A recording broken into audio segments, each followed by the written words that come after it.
সবাইকে জানাই শুভ দীপাবলির অনেক অনেক শুভেচ্ছা। আজ কালী পুজো, আজ বাড়িতে সম্পূর্ণ নিরামিষ রান্না হচ্ছে।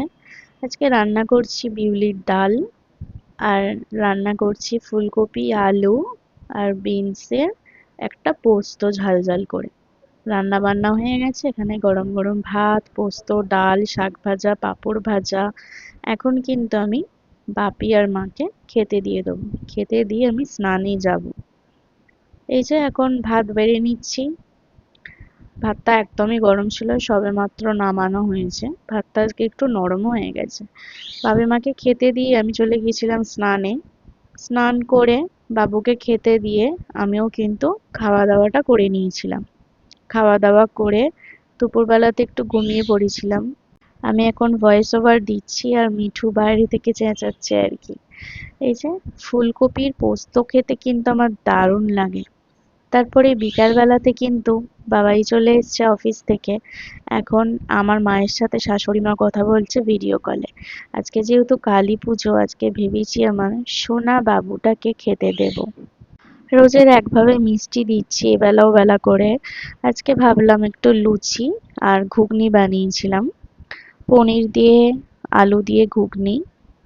একদমই নিরামিষ ঘুগনি বানিয়েছিলাম, ঘুগনিটা সবেমাত্র হয়েছে।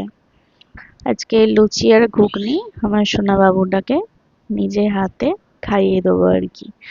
আমি এখানে রান্না বান্না করছি, বাপি মা ছাদে দুজনে একসাথে বাতি দিচ্ছে আর কি। সন্ধে হয়ে গেছে, আমি ভেবেছিলাম বাতি দেবো, কিন্তু আমি এদিকে রান্না বান্না করছিলাম বলে আমার আর সময় হয়নি। এই যে ঠাকুরের ভোগ নিয়ে এখন আমি চলে যাচ্ছি ঠাকুর ঘরে। কত সুন্দর ছাদটা দেখতে লাগছে। এই যে সোনা বাবুটাকে দেখো খেতে দিয়ে দিলাম। মা সন্ধে দিয়েছে, একটা সন্দেশ দিয়ে গেছে। এখন আমি আমার সোনা পুচকুটাকে নিজে হাতে খাইয়ে দেবো। আমার বাবুটাও কিন্তু মনে মনে খুশি হয়েছে যে মা একভাবে আমাকে মিষ্টি খেতে দিচ্ছে, আজকে কি মজার লুচি দিয়েছে, মনে মনে ভাবছে আর কি। এই যে দেখো ছাদটা তোমাদের সাথে আরো একবার দেখিয়ে দিই, দারুণ লাগছে। তারপরেই কিন্তু আমি নিচে চলে এসেছি। নিচে এসে দেখো বারান্দাটাও দেখাচ্ছি তোমাদের সাথে। আমার তো ভীষণই পছন্দ হয়েছে। আজকের ভিডিওটা এখানেই স্টপ করছি, আবার তোমাদের সাথে দেখা হবে নেক্সট একটা ভিডিওতে। আজকের মতো টাটা।